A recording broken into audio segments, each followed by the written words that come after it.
Kita buka kitab kita yang terambil dalam kitab Mazmur pasal ke-37.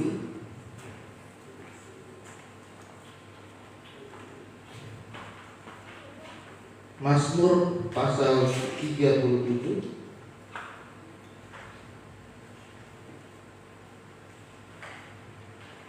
Kita akan baca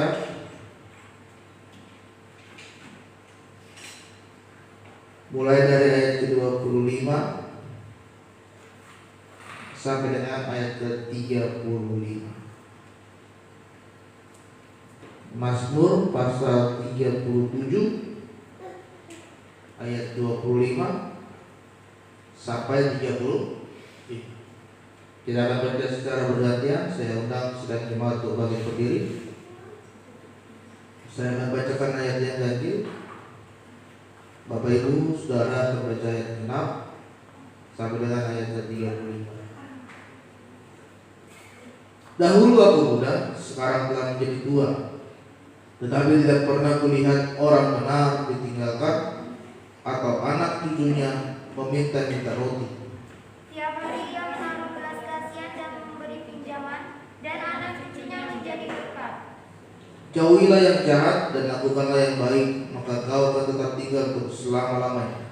Sebab Tuhan mencintai hukum, dan ia tidak meninggalkan orang-orang yang dikasihinya, sampai selama-lamanya mereka akan terpelihara, tetapi anak cucu orang-orang fasik akan dilenyapkan. Orang-orang benar akan mewarisi negeri dan tinggal di sana senantiasa. Mulut orang benar mengucapkan hikmah, dan lidahnya mengatakan hukum. Taurat Allahnya ada di dalam hatinya, langkah-langkahnya tidak goyah. Orang fasik mencintai orang benar, dan berpikiran membunuhnya. Tuhan tidak menyerahkan orang benar itu ke dalam tangannya. Ia tidak membiarkannya dinyatakan fasik pada waktu diadili. Nantikanlah Tuhan dan tetap diikutilah, maka ia akan mengangkat engkau untuk mewarisi negeri, dan engkau akan melihat orang-orang fasik dilenyapkan. Aku melihat seorang fasik yang gagah sombong, yang tumbuh mekar seperti pohon aras li. Silakan duduk Bapak Ibu Saudara. Saudara yang terkasih dalam nama Tuhan, tema kebenaran firman Tuhan pada saat sore hari ini adalah keluarga yang diberkati Tuhan dan menjadi berkat. Keluarga yang diberkati Tuhan dan menjadi berkat.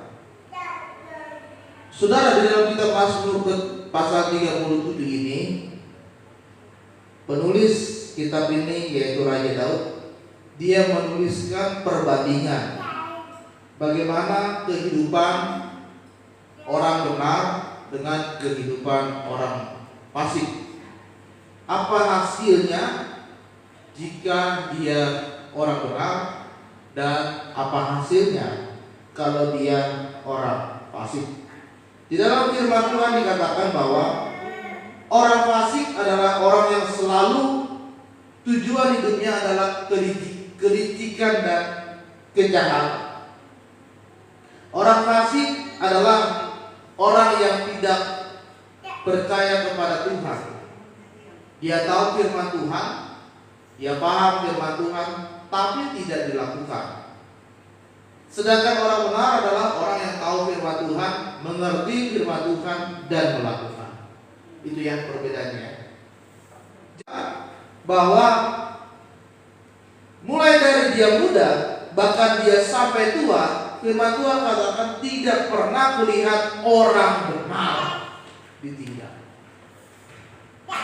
Jelas dikatakan tidak pernah kulihat orang benar ditinggalkan. Saudara terkasih dalam nama Tuhan, kita rindu keluarga kita diberkati oleh Tuhan. Kita rindu saudara, kita menjadi berkat untuk banyak orang. Dan pada saat sore hari ini kita mau belajar bagaimana hidup kita menjadi berkat, khususnya di tengah-tengah keluarga kita. Amin. Saudara terkasih dalam nama Tuhan, ada 3 hal yang saya ingin bagikan supaya hidup kita menjadi berkat di tengah-tengah keluarga kita. Yang pertama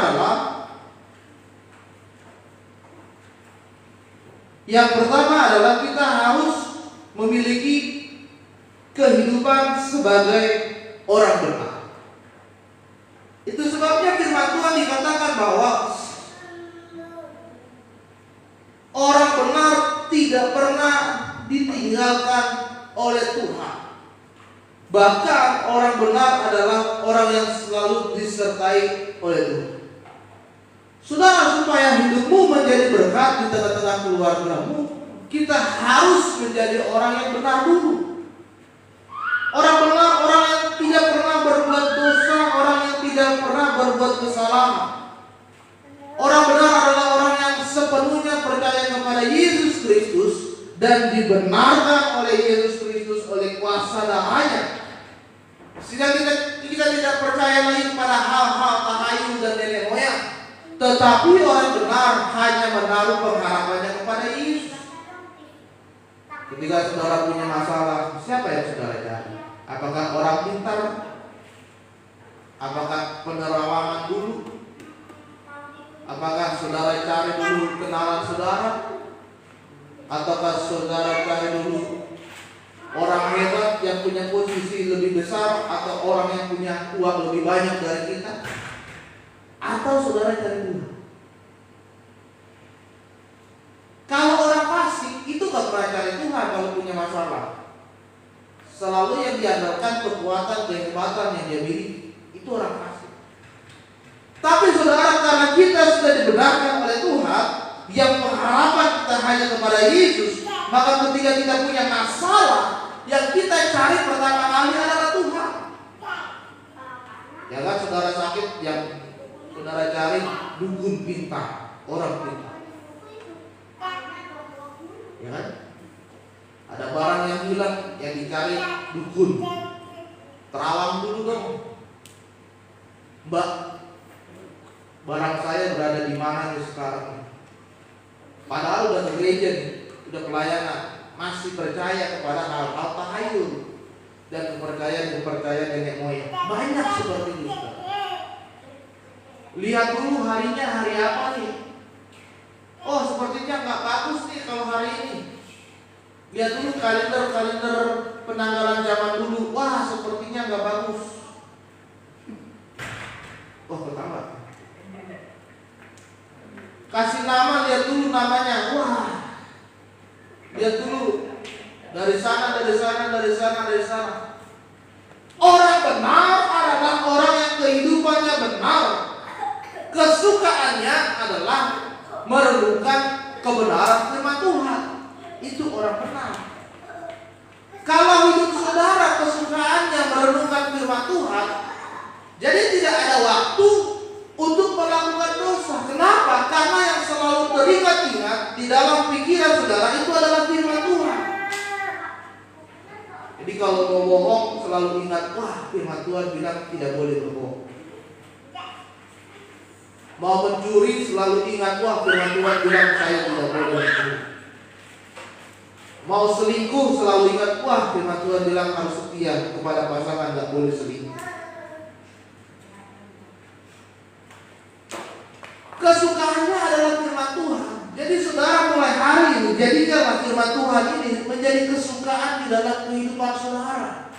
Sangat aneh kalau saya lihat orang Kristen gak suka baca Alkitab. Aneh. Gak usah mengaku Kristen kalau saudara tidak suka baca Alkitab. Sangat aneh kalau orang Kristen dalam 1 tahun tidak pernah dibuka Alkitabnya. Itu orang Kristen fasik namanya.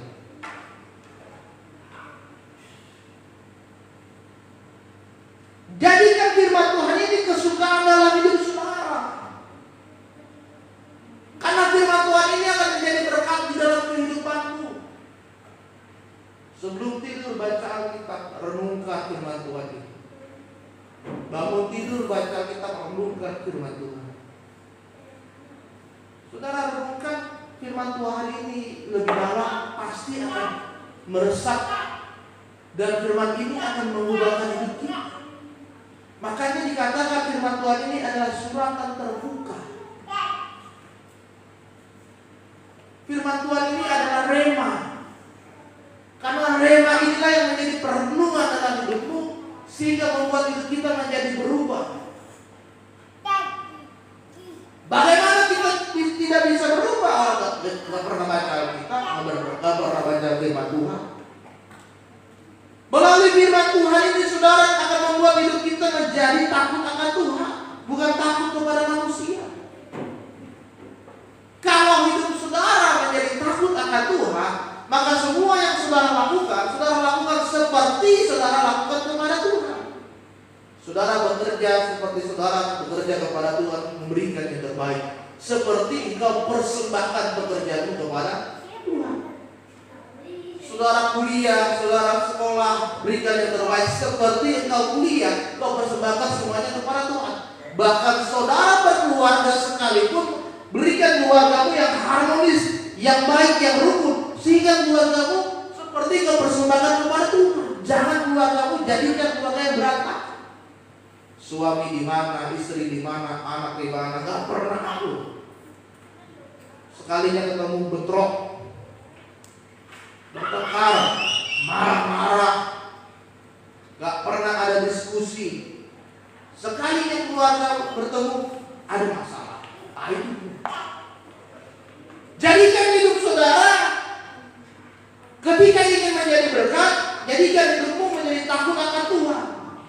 Orang yang takut akan Tuhan selalu mendekatkan dirinya kepada Tuhan. Kalau orang dekat kepada Tuhan, maka dia akan setia beribadah. Jadi kalau dalam satu minggu itu nggak ke gereja, seperti ada yang lost something, kehilangan sesuatu. Tapi kalau saudara minggu nggak ke gereja, saudara nggak merasa kehilangan, berarti ada yang aneh dengan hidup saudara. Saudara sama seperti dengan orang-orang dunia di luar sana, yang menganggap, wah udahlah, nggak gereja pun nggak apa-apa, sekali-sekali ini aja kok, toh ini urusan saya lebih penting daripada gereja. Wah, saudara tidak takut akan Tuhan. Hati-hati saudara. Orang yang takut Tuhan mendekatkan diri, selalu cari Tuhan. Selalu cari Tuhan, selalu cari Tuhan. Orang yang takut Tuhan, orang yang menjauhkan diri dan membenci dosa. Kalau kita takut Tuhan, kita nggak lagi bersentuhan dengan dosa. Dosa yang lama, bahkan dosa yang kita lakukan bertahun-tahun sekalipun. Ketika kita takut Tuhan, ketika kita berubah, ketika kita bertobat, itu nggak disentuh. Yang merokok, mabuk, judi, pasang kogel, lupa ganti pasangan, ngomong gerak, ngomong gak jelas, suka marah-marah, cakap foto. Ketika engkau takut akan Tuhan, enggak lagi kita lakukan itu. Orang yang takut akan Tuhan adalah orang yang melakukan kebenaran firman Tuhan.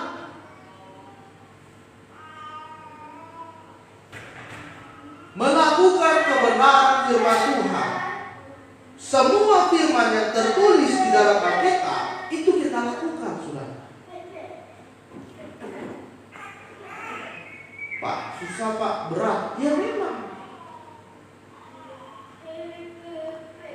Memang kalau menjadi orang benar itu berat, penuh tantangan.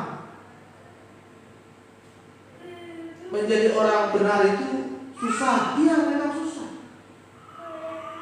Karena dunia sekarang sedang memberikan kita kenyamanan-kenyamanan dan keenakan-keenakan dunia saat ini, saudara.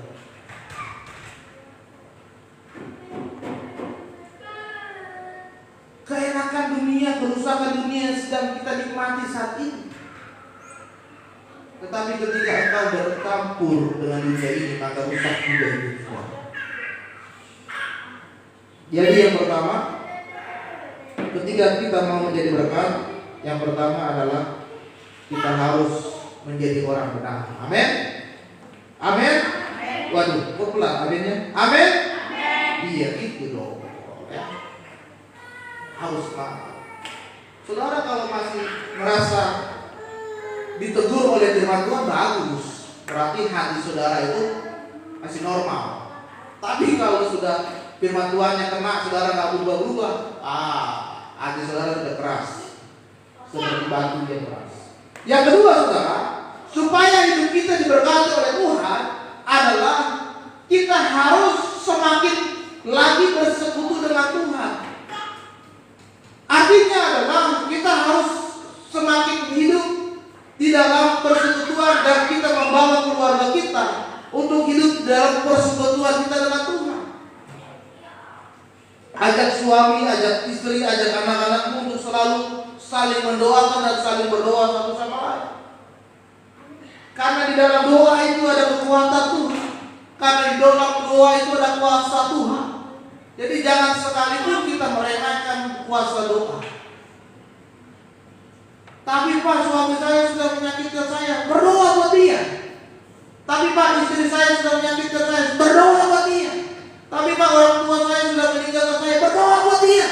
Tapi Pak, anak-anak saya susah diatur, dia suka bikin masalah, berdoa untuk mereka. Ada kuasa di dalam doa. Doamu tidak akan pernah sia-sia. Doamu tidak akan pernah dibiarkan Tuhan begitu saja. Hari ini, jika saudara rindu keluargamu menjadi berkat, doakan masing-masing yang berada di dalam Tuhan. Pak, ada keluarga saya yang belum mengenal Tuhan. Itu jadi pokok doa saudara setiap hari. Sebut namanya dalam doamu, doakan dia terus, dan terus. Sampai nanti kita akan melihat Tuhan bekerja di dalam kehidupan. Makanya ada istilah yang berkata, pray until something happen. Berdoalah sampai sesuatu terjadi di dalam kehidupan kita dan di dalam kehidupan orang lain serta di kehidupan keluarga. Doa itu adalah nafas dan kekuatan hidup kita sebagai orang benar. Jadi aneh kalau ada orang Kristen malas berdoa, aneh itu saudara. Berdoa baru 5 menit, udah bosan. Bosan nih. Berdoa baru 1 menit, bosan berdoa. Jangan-jangan doa makan pun gak pernah berdoa kalau makan. Malu sama temennya. Asal makan aja sana sini. Ya kan? Gak jadikan doa itu menjadi nafas kehidupan saudara. Yang namanya nafas itu dilakukan secara terus menerus.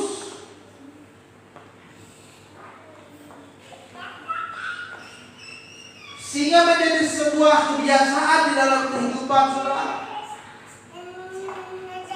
Kalau saudara melihat orang-orang Pentakosta, itu mereka minum saja berdoa. Mau minum teh manis nih saudara, berdoa. Ayo. Kita berdoa buat minuman ini. Itu baru minum teh manis.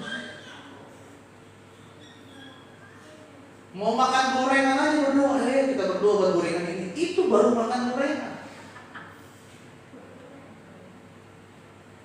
Jadi yang kedua, hiduplah dalam persekutuan dengan Tuhan. Berdoa. Doa. Firman Tuhan berkata doa orang benar sangat besar kuasanya. Amin.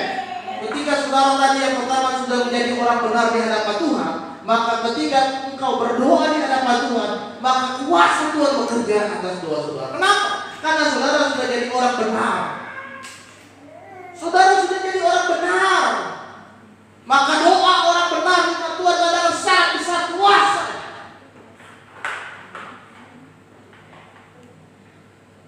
Mulai hari ini jadikan doa menjadi kebiasaan dalam hidup kita. Minimal sehari itu 10 kali berdoa wajar lah. Doa makan aja udah 3 kali. Itu pun kalau nambah 4 kali ya Beta. Beta kalau makan nambah berdoa lagi ya. Kalau 5 kali makan sehari 5 kali berdoa. Ya kan? Jadi doakan, doa jadi kebiasaan. Yang ketiga saudara dan yang terakhir, supaya keluargamu menjadi berkat, yang ketiga adalah hidup dalam kemurahan dan belas kasihan Tuhan. Di ayat ke-26 berkata, setiap hari ia menaruh belas kasihan dan memberi pinjaman, dan anak cucunya menjadi apa? Berkat. Yang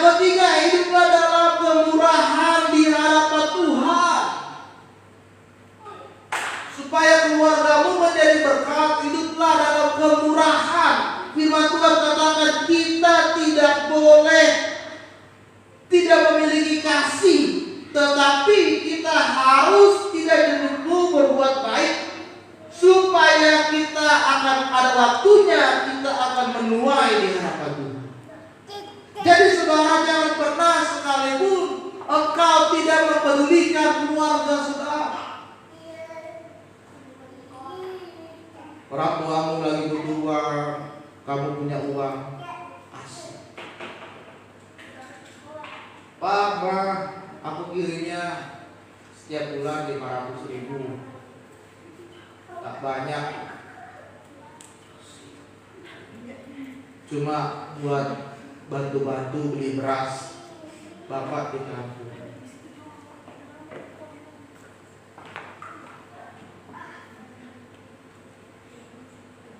Kak, aku kirim uang ya, bantu kakak bayar kuliah, bayar uang sekolah. Dek, kakak kirim uangnya bantu untuk bayar uang sekolah. Sedangkan dalam nama Tuhan kita harus memiliki kemurahan. Gimana kita mau menjadi berkat, tetapi kita tidak mau memberkati orang lain. Jadi mulailah dari sekarang, mulai dari dirimu sendiri menjadi berkat untuk orang lain. Menjadi berkat tidak harus saudara tunggu menjadi orang kaya yang punya banyak sekali harta. Tetapi menjadi berkat mulai dari sekarang. Apa yang bisa saudara berikan bagi orang lain? Saudara punya tenaga, berikan tenagamu. Saudara punya skill, berikan skillmu. Saudara punya kepandaian, berikan kepandaianmu. Saudara punya materi, berikanlah materi. Apa yang saudara punya saat ini, inilah yang menjadi berkat bagi banyak orang.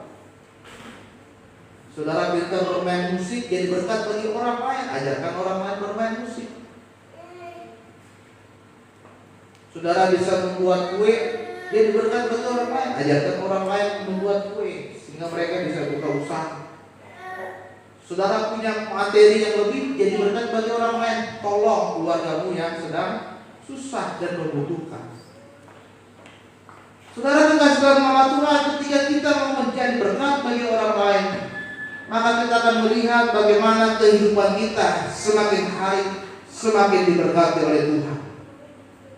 Karena saudara, kekayaan dan kehormatan itu bukanlah segala-galanya, tetapi tujuan utama hidup kita adalah takut akan Tuhan di dalam kemurahan hati kepada orang lain. Amin. Kekayaan dan kehormatan itu hanya bonus yang diberikan oleh Tuhan. Sehingga bukan itu yang menjadi tolak ukur kita sekarang. Bukan itu yang sedang kita kejar sekarang. Gara-gara kau kejar kekayaan, kau gak bekerja, kau gak gereja, kau gak pelayanan, hanya kejar kekayaan. Gara-gara kau kejar kehormatan, engkau pisah dari keluargamu, engkau tidak ke gereja, engkau pelayanan, hanya karena kejar-kejar kehormatan. Itu hanya bonus dari Tuhan. Jadi sore hari ini, ketika kita menjadi keluarga yang diberkati oleh Tuhan, hiduplah di dalam kemurahan kepada Tuhan. Kemurahan yang terutama di tengah-tengah dunia.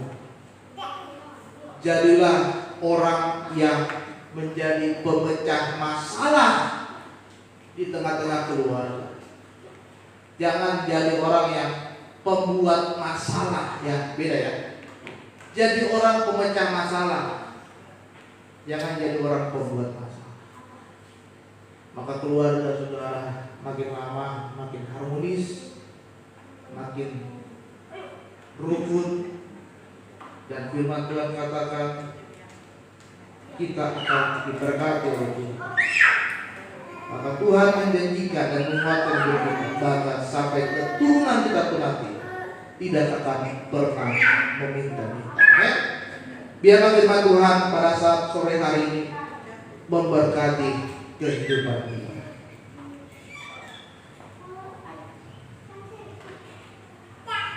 Mari kita berdiri.